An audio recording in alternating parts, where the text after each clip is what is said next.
అమరేశ్వర స్వామి వారి పుష్కర స్థాన ఘట్టం దగ్గర కృష్ణమ్మ తల్లి నదీ ప్రవాహం పూర్తిగా నీట మురిగిన మెట్టు ప్లాట్ఫామ్ పల్నాడు జిల్లా ఎస్పీ కలెక్టర్ ఆదేశాల మేరకు Amaravati circle inspector N Srinivasarao పర్యవేక్షించిన ఎటువంటి ప్రమాదాలు జరగకుండా తగు జాగ్రత్తలు తీసుకున్నారు.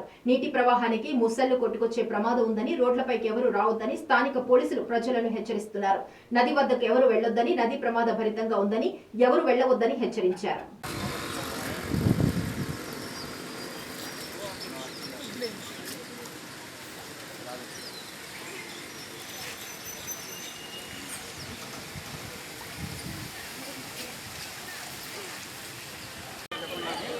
గత కొన్ని రోజులుగా కురుస్తున్నటువంటి భారీ వర్షాల మూలకంగా కృష్ణానది యొక్క పరివాహక ప్రాంతంలో కూడా భారీ వర్షాలు పడటం వల్ల కృష్ణానదికి 3వ నెంబర్ ప్రమాద హెచ్చరిక జారీ చేయటం అయింది. సుమారు 8 లక్షల వాటర్ని విడుదల చేయటం అయినది.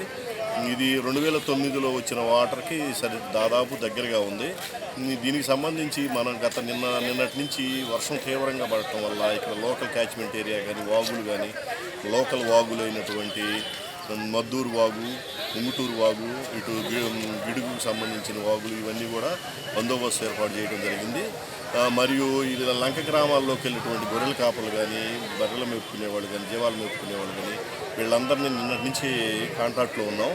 వాళ్ళు ఎప్పటిలాగా అలసత్వంతో మేము ఇంకా రాదులే అని చెప్పి అన్నారు. 8 లక్షల పైకి తీసుకొచ్చి వాళ్ళు ఇబ్బందులకు గురి అవుతుంటే మనకి మునుగోడు కానీ, గిడుగు కానీ, మన ధరణికోట కానీ, అమరావతి యొక్క అన్ని లంక గ్రామాల్లోకి బోట్లు పెట్టి వాళ్ళకి డీజిలు మరియు బ్యాటరీలు ఎంఆర్ఓ గారు, ఎండిఓ గారు సహకారం